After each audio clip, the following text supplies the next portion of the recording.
semuanya, balik lagi pada podcast Bisik Litbang, tempat bincang paling asik punya Litbang. Balik lagi sama gue Sherly Oleta yang akan menjadi host pada podcast kali ini. Semoga dimanapun kalian berada, kalian tetap baik-baik aja ya. Sebelumnya, bagi kalian yang baru pertama kali nonton podcast Bisik Litbang, gue mau ingetin nih supaya kalian jangan lupa untuk pencet tombol subscribe, like, komen, dan share ke teman-teman kalian ya. Nah, tanpa basa-basi lagi, kita langsung aja masuk ke topik selanjutnya. Hari ini, gue nggak sendirian aja. Gue ditemenin juga sama beberapa teman gue. Boleh dong kenalin diri kalian masing-masing? Halo. Dari gue dulu kali ya? Halo, nama gue Andrew. Gue mahasiswa dari Quick and Easy School of Business, Jakarta.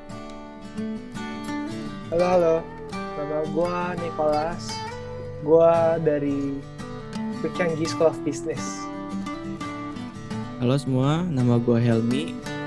Kebetulan gue gak punya nama panjang. Gue dari Quick and Easy School of Business.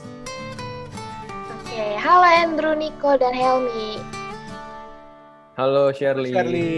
Halo Sherly. Gimana kabar kalian hari ini? Puji Tuhan, baik. Alhamdulillah. Sherly sendiri gimana nih kabarnya? Ya ini saya. Tuhan baik. Nah, boleh tahu dong kesibukan kalian masing-masing. Kalian sekarang lagi sibuk ngapain? Dari siapa dulu nih share kira-kira? Boleh dimulai dari Helmi. Kesibukan gue, mungkin gue sibuk sama kuliah sih ya. Kuliah sama gue kayak bikin konten gaming sama konten Ome gitu. Wih, konten gaming sama konten Ome. Emang bikin konten kayak apa? Kalau gaming ya cuman seputar spotlight yang gue lakuin aja. Terus kalau misalnya Ome itu gue kayak bikin sama kayak podcast ini berdua, masih sama orang Indonesia. Gue belum bisa kayak bikin artis yang pakai beberapa bahasa. Kira-kira ngomongin apa tuh di Ome? Gue ngomongin kayak contohnya ya kemarin gue itu ketemu sama orang Kalimantan Selatan yang kebetulan kena bencana musibah banjir bandang. Jadi gue ngomong seputar gimana sih ini apa kejadiannya, gimana perasaan kalian saat itu aja sih. Bagus dong Helmi, masih pakai waktu di rumah untuk ngelakuin hal positif. Kalau Niko boleh tahu dong gimana kesibukannya sehari-hari ini? Gue kesibukan sehari-hari sih seperti biasa ya, kayak mahasiswa aja. Tiap hari online kelas kan, kita kelas online, buka laptop. Selain itu, gue baru-baru ini juga coba buat hidup sehat dan kayak gue ngelakuin fitness juga, workout di rumah gitu. Wih, kalau boleh tahu latihan olahraga apa tuh? Kalau gue fokusnya di abs workout, jadi buat ngilangin lemak di perut gitu. Wih, jago, bagus. Niko juga bagus nih ngelakuin hal positif di rumah dengan olahraga, jadi makin sehat, jadi gak gampang kena penyakit atau virus. Kalau misalnya Andrew, boleh tahu dong kesibukannya? Apa ya kesibukan gue? Gue saking sibuknya gak tahu deh kayaknya apa yang gue lakuin selama ini. Bosan banget seriusan, gue cuman kuliah, terus ikut organisasi. Ya gitu-gitu doang sih, karena kan semuanya virtual, jadi ya jenuh sih gue. Ya gitu lah, kesibukan rutinitas seorang mahasiswa pada umumnya. Sibuk manjangin rambut juga tuh kayaknya. Iya nih, belum potong-potong. Sama sih, gue juga kayaknya jenuh banget nih, kuliah online doang, terus tiap hari gak ada kegiatan apa-apa di rumah doang, jadi bosen cuma laptop layar doang. Nah, ngomong-ngomongin tentang kuliah, kalian jenuh gak sih kuliah online? Oh, jenuh banget sih pasti share. Jadi kita merasa kayak kita kan sekarang kan jaga jarak ya, jadi kurang bersosialisasi sama teman-teman, sama keluarga pastinya juga gitu. Kalau Helmi, jenuh nggak? Kalau gue sih pastinya jenuh. Soalnya waktu sekolah dulu kan, waktu pulang sekolah itu pasti kita ngadain kegiatan kayak main futsal, main bola, atau bahkan yang paling mengasihkan itu kita bercanda main di cafe shop gitu, cafe shop. Itu satu hal yang kehilangan sih sejak ada corona ini. Bener-bener. Gue juga sih sama, gue jenuh banget. Kayak rasanya pengen liburan gitu. Nah, di antara lo orang, lo mau gak sih kepikiran, ada gak sih kepikiran mau liburan liburan kemana gitu di tanggal merah ini. Kalau Andrew mau pergi kemana kira-kira? Gue kalau liburan, nggak tau ya, gue bukan tipe orang yang suka liburan jalan-jalan gitu sih. Cuman ya namanya liburan, siapa sih yang nggak mau di masa-masa kayak gini kan lo pasti jenuh banget. Yang tadi gue bilang, lo belajar setiap hari, ketemu dosen, ketemu teman virtual, ya lama-lama jenuh lah, dikasih tugas gitu-gitu doang maksudnya seharian lo. Kalau dikasih liburan ya pengen banget sih, cuman kalau pergi-pergi kayaknya enggak deh, karena gue juga belum tahu mau kemana, terutama di masa kayak gini kan lo pergi ke mana-mana aja tuh ya bisa dibilang ribet lah, rempong bisa dibilang gitulah. Jadi ya mungkin enggak sih, mungkin enggak kemana-mana. Paling ngunjungin kakak gue doang atau saudara-saudara gue yang deket-deket aja. Gitu sih paling. Berarti Andrew tim di rumah lah ya. Ya bisa dibilang gitulah. Nah kalau Niko, ada rencana liburan kemana nggak? Pasti ada. Sebenarnya gue udah lama nih pengen pergi keluar pulau gitu. Jadi nikmatin pantai dan lain-lain. Tapi ngelihat suasananya kayak gini serem juga kan, bahaya gitu. Jadi gue rela buat gak liburan dan di rumah aja gitu. Tapi bukannya liburan boleh ya, mudik gak boleh ya? Oh iya. Nah itu dia sih sebenarnya yang sekarang kan jadi lagi banyak pembahasan nggak sih tentang itu? Iya banget Ya, sih banyak. itu. Kebijakan larangan mudik, ya nggak sih? Benar Bener. itu. Lagi banyak jadi pembicaraan lah, ada pro kontranya segala macam, polemik di dalamnya. Nah, kan yang puasa di sini Helmi doang nih. Gimana nih? Kan udah mau Lebaran, tapi larangan mudik malah masih berlaku di tahun ini. Menurut lo gimana? Efektif atau enggak sih? Menurut gue sih efektif ya kalau misalnya ditiadakan lagi. Soalnya menurut gue kalau misalnya sampai gara-gara mudik ini angka COVID menaik, jadinya kayak perjuangan kita 1 tahun kemarin itu di tahun 2020 jadi percuma gitu. Jadi kayak kita cuma buang-buang waktu aja tahun 2020, kalau misalnya tahun 2021 kita karantina lagi. Iya benar. Dan lo keberatan nggak sih sama kebijakan pemerintah karena nggak boleh pulang, nggak boleh mudik, Lebaran tahun ini harus tertunda lagi? Keberatan sih, dibilang keberatan mungkin bisa dibilang keberatan, cuman namanya demi kepentingan bersama ya harus dipatuhi juga daripada kita menyesal kemudian. Berarti kalau bisa disimpulin Helmi termasuk pro ya dengan kebijakan pemerintah ini ya. Nah, kalau boleh tahu kacamata dari Andrew dan Niko gimana nih ngelihat kebijakan pemerintah tentang dilarangnya mudik di tahun 2021? Gue sih pribadi setuju ya, yang kayak tadi Helmi bilang, ya intinya begitulah. Pemerintah pasti punya rencana lah, maksudnya dalam jangka panjang ini kan kita udah ada vaksinasi secara massal yang setiap hari mungkin udah dilakukan ya, dan udah semakin banyak lah orang-orang yang disuntik divaksinasi itu, dan harapannya kan pemerintah dengan adanya kebijakan ini pemerintah pasti juga dapat masukan dong dari para ahli kesehatan, tenaga kesehatan, para epidemiolog, supaya ya mudah-mudahan angka penyebaran COVID-19 itu semakin cepat menurun. Cuman kalau menurut gue pribadi juga ada catatan-catatan penting sih yang harus diperhatikan dari pemerintah itu sendiri maupun dari masyarakat. Karena menurut gue kebijakan ini nggak akan berjalan dengan sendirinya gitu. Maksudnya cuma pemerintah doang atau masyarakat doang. Kayak kemarin kan kita lihat ada polemik tuh yang berkaitan dengan kebijakan ini. Kalau kalian tahu kan warga negara India tuh pada eksodus ke Indonesia karena di India sendiri kan lagi meningkat tajam banget gak sih? Iya benar. Penyebaran COVID-19 di sana. Iya Terus sih. akhirnya yang jadi masalah pas masuk Indonesia tuh ada yang terpapar orang Indonesia.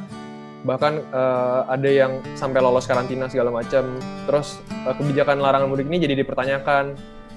Itu terus yang kedua juga ada yang orang-orang istilahnya berkedok nggak mudik dalam tanda kutip tapi mudik gitu. Mereka pergi keluar kota, bilangnya ada urusan segala macam, tapi tiba-tiba mudik tujuannya. Jadi itu sih menurut gua ada poin-poin yang harus diperhatikan sih, baik dari pemerintah ataupun masyarakat. Masyarakat juga di sini harus sadar lah, dia udah dibuat nih peraturan sama pemerintah sedemikian rupa untuk kebaikan masyarakat juga. Tapi kalau misalnya masyarakat gak sadar, ya mau gimana, kebijakan ini nggak bisa berjalan dengan baik sih menurut gue. Iya bener banget. Kita karantina virus corona aja belum selesai. Ditambah lagi dengan virus baru yang dari India tersebut. Yang gue gak habis pikirnya itu ya, kenapa kok bisa orang Indianya itu imigrasi pindah ke Indonesia gitu loh. Kan harusnya diblokir, benar-benar ditutup bandara tersebut. Menurut kalian gimana guys? Dari pembahasan gue sih kurangnya tanggap pemerintah ya untuk kayak mengupdate soal kasus-kasus COVID di dunia ini. Mungkin kalau misalnya kita lihat, pemerintah ini kurang melihat kayak India ini lagi melonjak, seharusnya itu kita blokir akses dia masuk ke Indonesia. Jadi kalau jadi kayak gini kan, kita apalagi kita udah mendekati waktu mudik ya. Jadi tiba-tiba yang dari luar negeri bisa masuk dengan angka COVID yang besar di negaranya, sedangkan kita yang kecil dibandingkan dia nggak bisa mudik, itu menjadi kecemburuan sosial sih menurut gue buat masyarakat ini. Mungkin kalau menurut gue yang lu bilang bener sih, Mi, ada celah sih menurut gue yang mungkin pemerintah sendiri nggak sadar gitu. Iya. Awalnya kayak ternyata tuh udah separah ini gitu loh di India, dan bahkan mutasinya tuh udah cepet banget gitu loh. Perubahan virus yang awalnya itu udah bermutasi terus kan. Jadi ya gue nggak tahu sih, mungkin bisa dibilang ini kecolongan nggak sih? Kayak bisa dibilang begitu sih. Tiba-tiba jadi naik terus tiba-tiba eksodus ke sini, terus pemerintah awalnya kan nggak tahu kenapa penerbangan juga masih dibuka segala macem. Bener-bener sih menurut gue apa ya gitu, mungkin ada yang main dalam pemerintah, jadi bisa orang India tuh dengan gampangnya bisa masuk ke Indonesia, dan sampai kan tadi dibilang kan bisa lolos karantina kan, bener? Iya. Bener. Nah, tapi kita udah debat terlalu banyak nih. Cuma pemerintah pasti ada tujuannya membuat kebijakan dan menghimbau masyarakat untuk tidak melaksanakan mudik. Seperti yang gua kutip dari Detik Health, pakar epidemiologi Universitas Griffith Australia, Diki Budiman menyatakan apresiasinya terhadap kebijakan pemerintah yang resmi melarang mudik lebaran tahun 2021. Menurutnya, saat ini pandemi di Indonesia masih belum terkendali, sehingga dikhawatirkan mudik akan memperburuk kondisi. Tepat itu yang memang saya dorong pemerintah untuk membatasi karena situasi. Harus diakui pandemi kita ini tes positivity rate-nya di atas 10%, ujarnya dalam webinar daring Jumat 26 Maret 2021. Selain itu, Diki Budiman juga menekankan pada potensi penyebaran strain baru B117 yang sudah ditemukan di Indonesia. Ia menuturkan bahwa jika mudik tidak dilarang, maka akan meningkatkan kasus infeksi, terlebih strain baru tersebut diyakini dapat cepat menular. Artinya, kalau kita tidak batasi, bukan hanya penyebaran B117, tapi potensi strain baru lain termasuk lahirnya strain baru harus kita cegah paparnya. Nah, di kondisi seperti ini, kita udah sepatutnya harus menahan ego kita untuk gak berpergian dengan alasan apapun. Kita di sini juga harus paham banget kalau kebijakan ini diambil juga penuh pengorbanan dari segi ekonomi, pariwisata, dan gak cuma membatasi pertemuan keluarga atau liburan semata. Yuk, sama-sama yang dengar podcast kali ini, kita menahan diri kita untuk mencegah rantai penyebaran COVID-19. Pasti, kalau kita yakin dan percaya, semuanya ini pasti akan cepat selesai jika kita juga mau nurut dan patuh pada peraturan yang ada. Nah, dari kalian ada nggak nih pesan-pesan buat para pendengar podcast hari ini? Pesan gue sih dari mana ya? Gue mau ini aja deh, ngelampirin aja deh kalau misalnya editor niat nih. Mungkin nanti ada suatu kutipan dari berita di Google ya, sempat gue nyari. Jadi wali kota Solo itu aja berani loh ngelarang presiden kita untuk pulang ke Solo. Jadi kalian pun janganlah. Dan juga satu hal yang harus gue ingatkan, jangan mudik. Kasihan kalau misalnya keluarga kita yang di desa terkena COVID atau virus yang baru ini. Karena mungkin di sebagian desa kalian itu ada yang fasilitas kesehatannya belum memadai. Jadi gue harap jangan, kasihan keluarga kalian. Nah, kalau dari Niko, ada nggak pesan buat pendengar podcast hari ini? Ada. Pesan gue sih buat kalian semua, jangan ngeyel buat ngeabain kebijakan ini, sayangi keluarga kalian gitu loh guys. Jadi karena kan kita kan menahan diri itu kan bukan buat ngejaga diri kita buat kepapar juga, tapi juga menahan keluarga kita tercinta kan, yang pastinya di daerah-daerah di luar yang mungkin sama aja, mungkin kayak Helmi bisa aja fasilitasnya belum memadai, dan itu bahkan bisa bawa dampak yang bahaya juga buat mereka gitu. Jadi jangan ngeyel aja sih. Nah, Andrew, ada nggak pesan buat pendengar podcast hari ini? Pesan gue simpel aja sih, jangan sia-siakan lah perjuangan kalian selama ini. Mungkin kalian ngerasa emang jenuh, pengen liburan, cuman kan kalau kalian tarik lebih jauh, kalian selama ini yang udah nurut sama segala peraturan demi kebaikan kita juga, janganlah kalian sia-siakan ego kalian di sementara waktu doang, tapi nanti kedepannya kalian malah nyesel. Ya berharap aja lah, berdoa, berharap, berusaha juga tetap jaga kesehatan supaya dengan kebijakan-kebijakan pemerintah ini mudah-mudahan di tahun depan kita juga udah bisa pergi liburan lagi, kita udah bisa pergi kemana-mana tanpa adanya ya keribetan inilah dalam tanda kutip seperti itu. Jadi ya tetap semangat aja lah buat kalian di luar sana. Nah, buat para pendengar podcast, didengar ya kata teman-teman kita. Aku mewakili para kru Fisik Litbang mengungkapkan turut berduka cita kepada gugurnya 53 awak KRI Nanggala 402. Semoga amal dan ibadahnya diterima pada Yang Maha Kuasa. Dan jikalau bumi tidak lagi menjadi pelabuhanmu, semoga surga menjadi dermaga dengan penuh kasih untukmu. Selamat bertugas dalam keabadian. Thank you buat semuanya yang udah nonton podcast hari ini. Semoga bisa bermanfaat bagi kalian semua ya. Thank you juga buat teman-teman udah hadir dan sharing di podcast hari ini. Semoga ke depan kita bisa ngobrol bareng-bareng lagi ya. Oh pasti. Kita harus Pastinya. ketemu. Ditunggu Pasti. nanti On the next pertemuannya podcast. Jangan lupa like, comment, subscribe, dan share ke teman-teman kalian ya. Dan bagi kalian yang ingin mendengarkan versi audionya, dapat langsung mendengarkan di digital platform favorit kalian seperti Spotify Podcast, Apple Podcast, dan streamer-streamer lainnya. Thank you semuanya, stay safe, see you on the next podcast. Bye!